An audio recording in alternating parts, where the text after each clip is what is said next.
Hi everyone and welcome to Unit 2 on Grammar and Vocabulary for TOEFL. Now earlier we mentioned that the main focus of TOEFL content is academic subjects. And this means that the topic of TOEFL passages relate to various academic subjects such as science, history, arts and so on. And since the passages cover academic subjects, the style of writing is all related to academic English. Now, academic English is very different from general everyday English, both in terms of grammar and vocabulary. So in this unit, we will go over various aspects of academic English which you need to be familiar with to do well in the TOEFL test. Let's begin with sentence structures, and in this lesson, we'll first learn about simple and compound sentences. Now, when we look at sentences, the most basic concept we need to be familiar with is the clause. And a clause is a group of words that contain at least a verb. It often has a subject and it can also have an object, complement, or other phrases. When we put a period at the end of this clause, it becomes a simple sentence. So here's a clause made into a simple sentence. Study. Now this clause only has a verb, but we can add a period at the end and form an imperative sentence.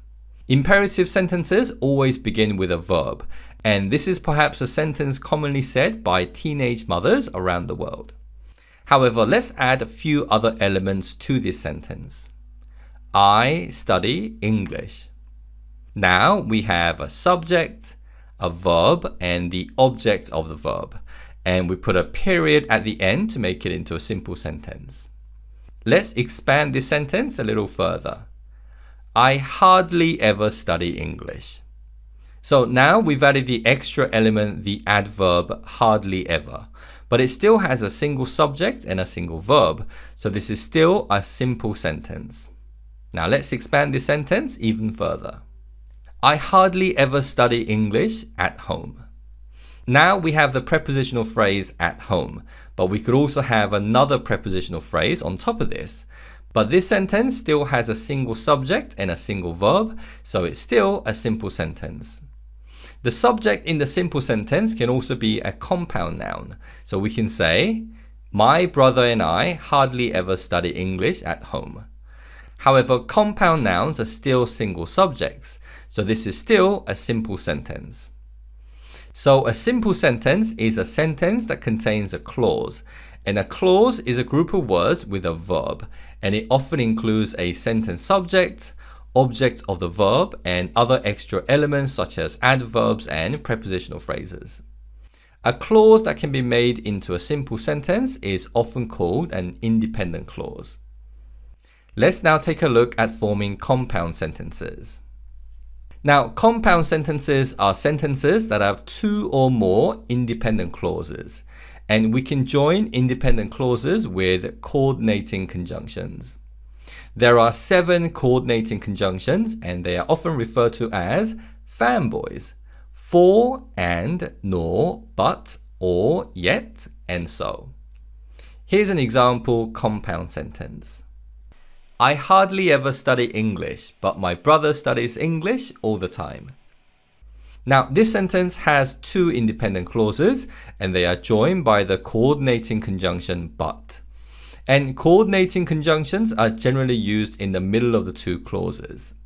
Forming compound sentences not only join 2 clauses to form longer sentences, but they also help to create a relationship between ideas.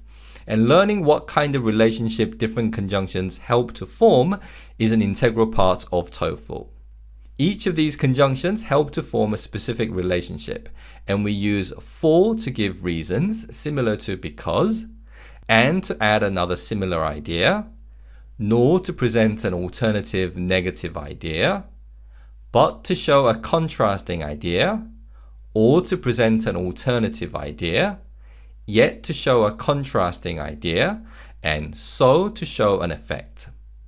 Now, in general, we can just add these conjunctions between the 2 independent clauses and form compound sentences. But when we add nor, the structure of the second clause changes a little. Also, the conjunction for, which can function similar to because, is not commonly used in everyday speech, nor in academic writing.